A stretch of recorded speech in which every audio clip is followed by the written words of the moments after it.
Bom dia, gente.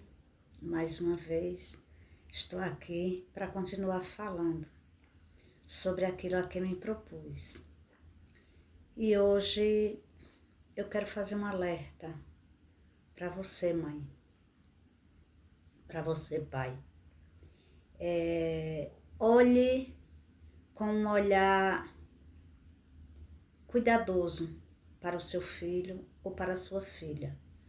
Porque por trás do silêncio dele ou por trás do silêncio dela, do isolamento ou do comportamento, pode existir algo que precise ser olhado de mais perto. Nem sempre o comportamento de uma criança é birra. Nem sempre o comportamento de uma criança ou de um adolescente é mimo, é mimimi, é chantagem. Nem sempre.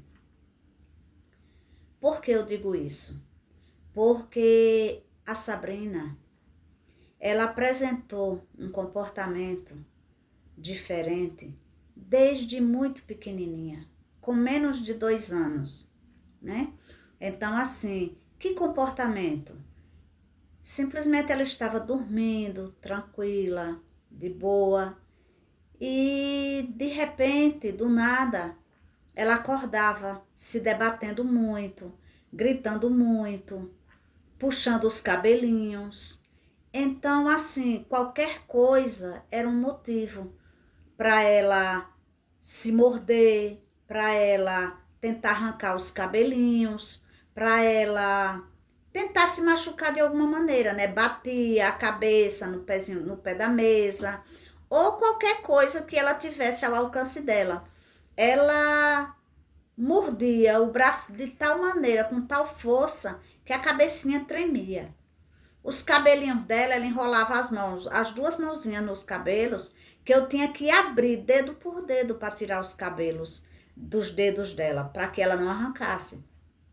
Então, assim, eu olhei para isso como se fosse ignorância, como se fosse mimo. Não, eu não olhei. De imediato, eu já percebi que aquilo não era normal no comportamento de uma criança da idade dela. Então eu comecei a procurar ajuda desde esse tempo. Comecei a procurar ajuda, comecei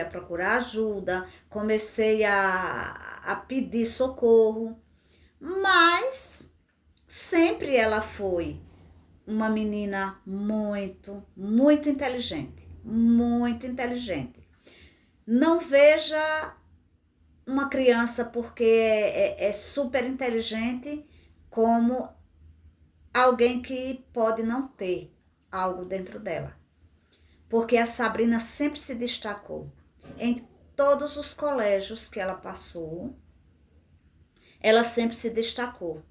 Ela sempre tirou notas ótimas, ela sempre nunca deu trabalho em relação a atividades de casa, ela sempre fez os deveres dela sem problema nenhum. Mas o que eu percebia no meio de tudo isso, de anormal? O comportamento, que à medida que ela ia crescendo e continuava, né, não mudava. A questão em relação ao colégio, ela não conseguia se socializar com outros coleguinhas. Quando acontecia de fazer amizades com uma coleguinha do colégio, já era um verdadeiro milagre. Por quê? Porque ela carregava com ela um complexo de inferioridade muito grande. Então, assim, ela se afastava das outras crianças, mas na cabecinha dela não era ela que se afastava. Não era ela que evitava o contato com as outras coleguinhas. Eram os coleguinhas que não queriam saber dela, eram os coleguinhas que não gostavam dela. Então, assim, isso ela sempre carregou com ela. Aquilo que ela colocava na mente dela era aquilo que prevalecia. Então, assim, ela era uma verdadeira concha, apesar dela ter sido criada com muito amor, com muito carinho, né? Sempre cercada de muito amor, de muito cuidado, porque isso eu sempre tive com ela. Mas ela era uma concha. ela não era aquela criança, vamos dizer assim, carinhosa, ela não era aquela criança comunicativa, ela era uma criança fechada, ela era uma criança que qualquer coisa, se acontecesse algum fato com ela, mesmo que a gente não visse, ela já saía se autoagredindo, ela já saía quebrando tudo pela frente dela, e não adiantava perguntar, nem com briga, nem com diálogo, porque a resposta dela era sempre: o que foi, filha, que aconteceu? Nada! O que? Nada! Pronto, era isso e ali era um Deus nos acuda, né? Então, começou as crises dela já bem, né? E piorou. Quando piorou? Quando ela foi chegando para a adolescência. Piorou mais ainda, porque aí era aquela questão, né? Ela se relacionava, vamos dizer assim, no colégio, com uma coleguinha, no máximo, quando acontecia, com duas coleguinhas, mas o resto era sempre daquele jeito. Aí chegava em casa, chegava atacada, porque no caso ela via as outras crianças brincando e tudo, como ela ficava lá na dela, né, só olhando meio que atravessado, então as crianças também não se aproximavam, né? E isso na mente dela era que ela era rejeitada, que, né, que os coleguinhas não gostavam, que os coleguinhas não queriam nada com ela. E tudo isso eram gatilhos, né? Gatilhos para que ela cada dia ficasse pior.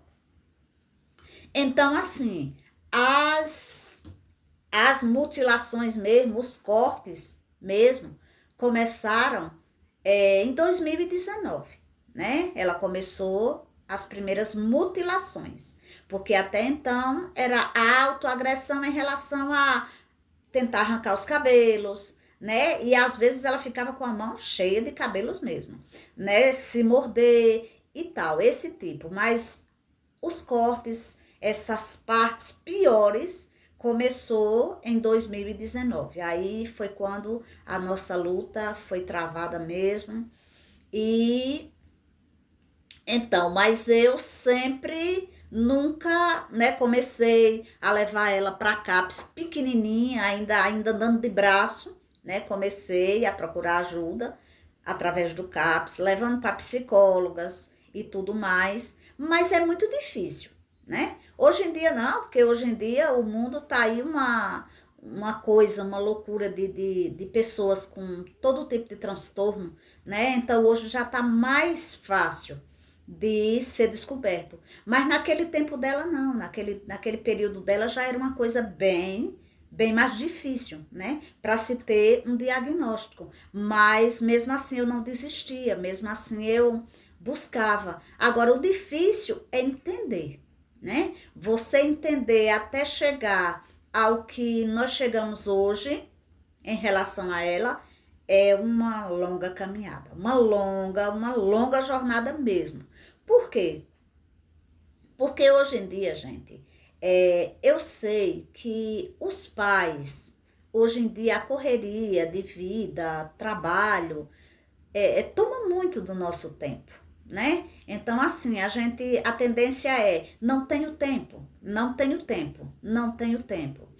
E na maioria das vezes, a gente acha o quê? Não, tá lá, tá com o celular, tá lá no quarto, tá quietinho, né? Tá quietinha. Então, e aí assim, a nossa ausência termina aqui agravando mais a situação. Por quê? Porque por trás das telas a gente nunca sabe quem está. E quando a ausência de um pai ou a ausência de uma mãe, a ausência de um pai ou a ausência de uma mãe se torna muito constante na vida do filho, o que é que pode acontecer? Ele simplesmente vai encontrar por trás da tela falsos apoios que a gente não sabe de quem se trata, né? E muitas vezes quando vem abrir o olho e perceber, aí às vezes é tarde demais. Então, nesse terceiro vídeo, eu quero apenas deixar para vocês, pai, para você, mãe, o meu alerta. cuidado, muito cuidado com o seu filho. Um olhar bem especial em torno dele e da vida dele. Até o próximo.